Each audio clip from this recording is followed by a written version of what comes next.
मुझे पता है कि तुम्हारे दिल में भी यही सब कुछ है, लेकिन तुम कह नहीं पाते अपनी जारा से कमिटमेंट की वजह से। यही कमिटमेंट तो मैं रोकती है कुछ भी कहने से, लेकिन मेरी तो किसी से कोई कमिटमेंट नहीं है और ना मैं किसी की बीवी हूँ। हाँ, मेरी बीवी है और तुम्हारी बहन लगती हो। हाँ तो मेरी सगी बहन थोड़ी है वो। और तुम दो बीवियां रखना अफोर्ड कर सकते हो, मैंने कब कहा है कि तुम उसे छोड़ दो। ये तो तुम्हारा अपना फैसला होगा।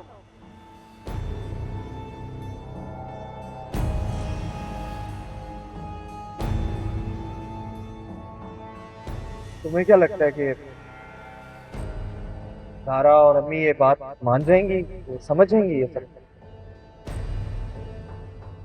इसका मतलब तुम मान गए हो? हाँ।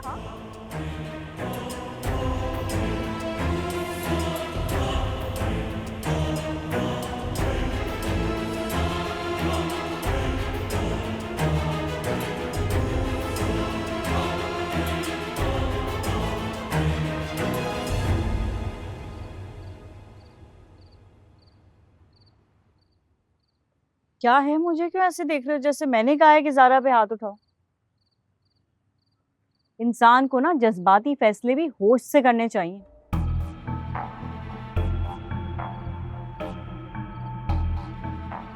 और ठीक है, अगर बात खुल गई है तो अब पीछे मत हटना तुम। इससे कमाल करती हो तुम मुंशी।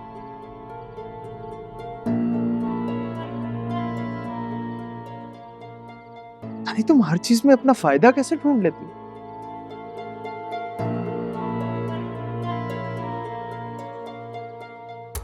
कैसे कर लेती हो ये सब?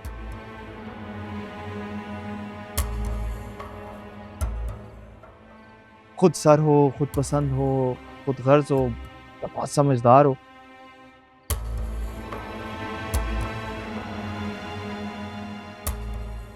लेकिन जो भी हो ना, तुम में गट्स बहुत है। ओ प्लीज हमजा, काफी सारी जिंदगी इन किताबी बातों में जाया हो चुकी है।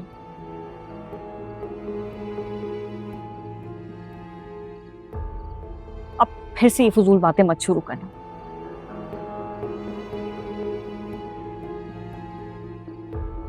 अगर मैं खुद सर होती तो तुमसे ये पुरानी मोहब्बत और नए रिश्ते की डिमांड क्यों करती?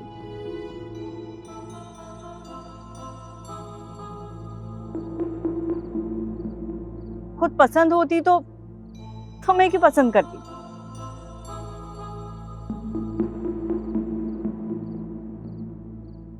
जबकि तुम वैसे ही बटे हुए इंसान हो।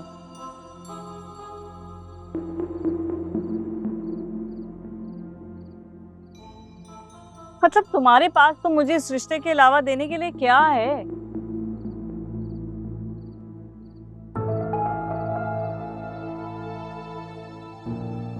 मोहब्बत तो तुम वैसे ही अपनी नई नवेली दुल्हन पे लुटा चुके हो।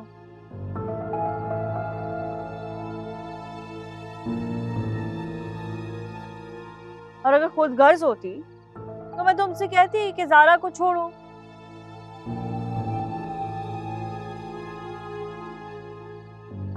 फिर मेरे पास आना, उसको तलाक दो, मुझसे शादी करो। मैंने तो नहीं कहा ना ऐसे। कुछ भी पहले जैसा नहीं रहा।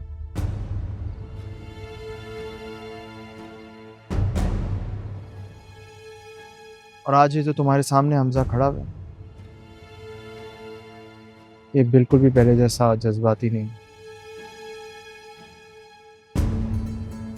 तुमने ना अपने सारे जज्बात ही मार दिए।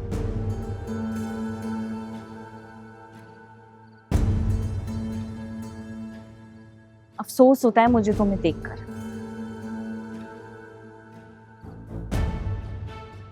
मैं तुम्हारी लाइफ में क्या नहीं रही, तुम तो बिल्कुल ही बदल गए।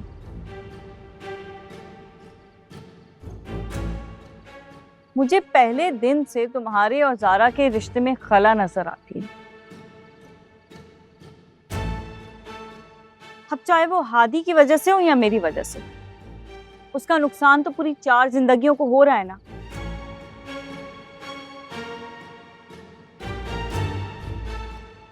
वो अक्लमंद है लड़की, उसने तुमसे तलाक मांग ली।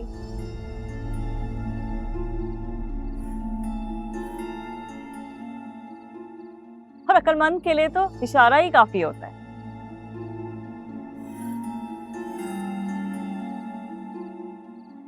हाँ, मगर अभी भी तुम उसको जबरदस्ती अपनी जिंदगी में सजा के रखना चाहते हो तो तुम्हारा मसला है ना। मुझे तो कोई फर्क नहीं पड़ता वो तुम्हारी जिंदगी में हो या नहीं हो। I don't care.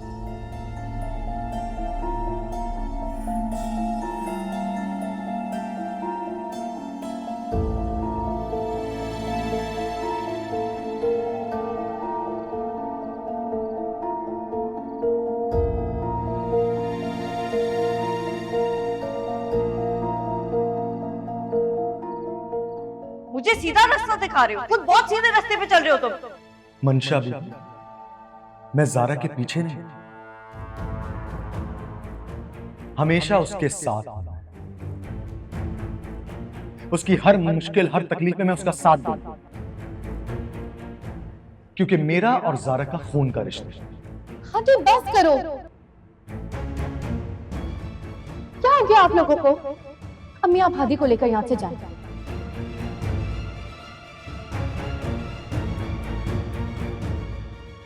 और हादी, अब तुम्हारे मुंह से एक लफ्ज़ ना सुनूं मैं, समझ आ रही है? तुम तो सारी जिंदगी इसी डिल्यूजन में रहोगे कि ज़ारा की जिंदगी में कोई मर्द नहीं है सिवाय तुम्हारे।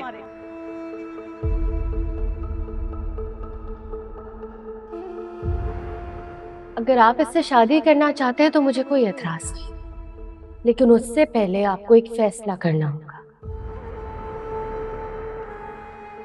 आगे एक लफ्ज भी नहीं बोलना सारा।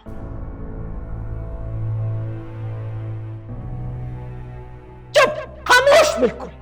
नहीं अम्मी, आज मैं बोलूंगी और ये सुनेंगे।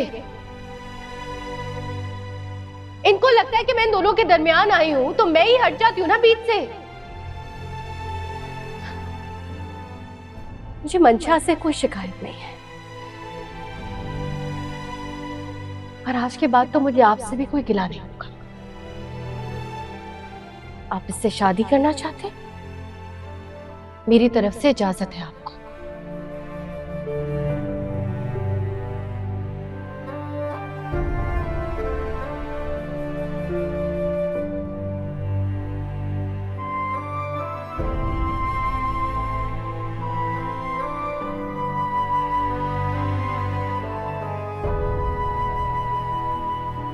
तुम हमजा की बीवी हो सारा, और बीवी के रिश्ते में इतनी ताकत होती है कि वो शौहर की तरफ आने वाले हर झूठ और हर फरेब के दरमियान में दीवार बन के खड़ी हो जाए। आइंदा तुम भूले से भी इस तरह मत सोचना। अच्छा, ये क्या सिर्फ बीवी की जिम्मेदारी होती है रिश्तों को संभाल कर समेट कर रखना?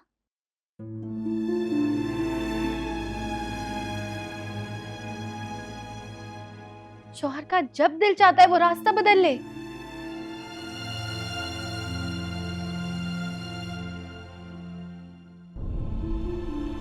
क्योंकि उसको कभी भी अपनी पुरानी मोहब्बत से हमदर्दी हो जाती है।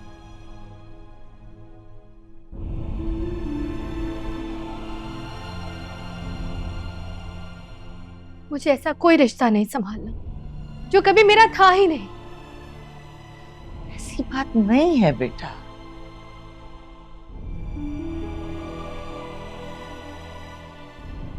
वो दिल की बात जुबान पे नहीं लाता आसानी से।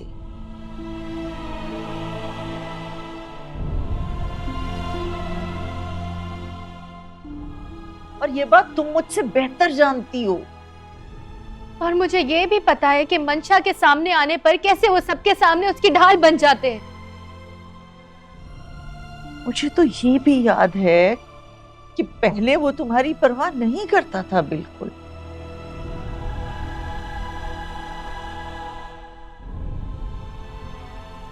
लेकिन उस वक्त भी मैं तुम्हें कुछ कह देती थी या तुम्हारी माँ की कोई बुराई कर देती थी तो वो सबसे पहले लड़ने के लिए खड़ा हो जाता था।